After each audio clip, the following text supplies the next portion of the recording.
डेराबिस हरियंक विलासिनी पीठरे प्रतिवर्ष भली चलित वर्ष मध्य विश्व शांति महायज्ञ आयोजित हो जाइछि। स्थानीय बासिंदा सहयोग में विलासिनी मां निकटरे 3 दिन व्यापी महायज्ञ चलिथिला।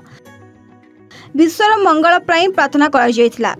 एही परिप्रेक्षी रे दिव्य मालिका प्रवचक सुकांत दास यज्ञस्थल परिदर्शन करने सह सत्संग माध्यम प्रवचन देई मालिकार रूढ़ रहस्य वर्णना करथिले।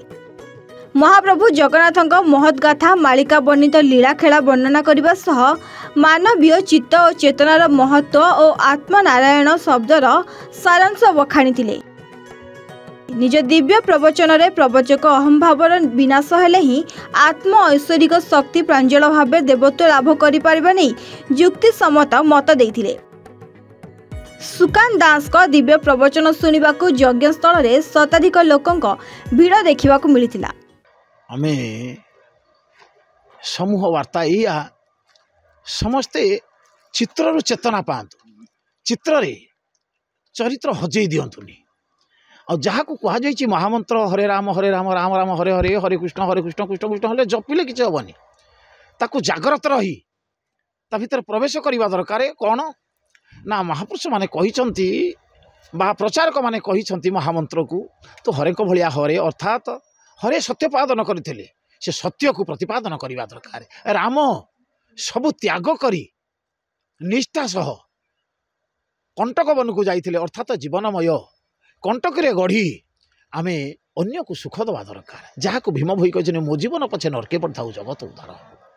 भगवान श्रीकृष्ण हरे कृष्ण समस्त को स्नेह श्रद्धा ममता वात्सल्य भाव ग्रहण करथिले, न्याय धार्य करथिले। सेथिपई तांको भलिया कृष्ण भलिया हवा दरकार। जहाँ को बुद्धदेव कहिथिले जे सत्यम शरणं गच्छामि, सत्यर प्रतिपादन कर, संघम शरण गच्छे। जोटी अनुष्ठान रही समस्ते साहाय्य सहयोग करी अनुष्ठान रे शरण्य सत्यम शरण गच्छामि, सत्यर प्रतिपादन कर। यही सतसंग माध्यम जहाँ को तुलसीदास कहते जे बिन सतसंग विवेक न हुई, सतसंग कले विवेकत्व हुई। विवेक हेले बुद्धि विवेक ज्ञान कौशल हेले चतुर्भग फल प्राप्त हुई। विश्वर कल्याण हम, जनमंगल हम, परिवार मंगल हम।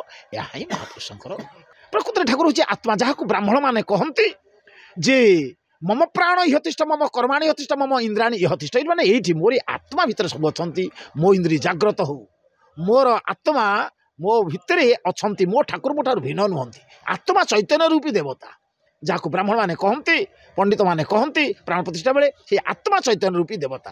ये आत्मा चैतन्य रूपी हूँ कौन ना अजपा सूत्र।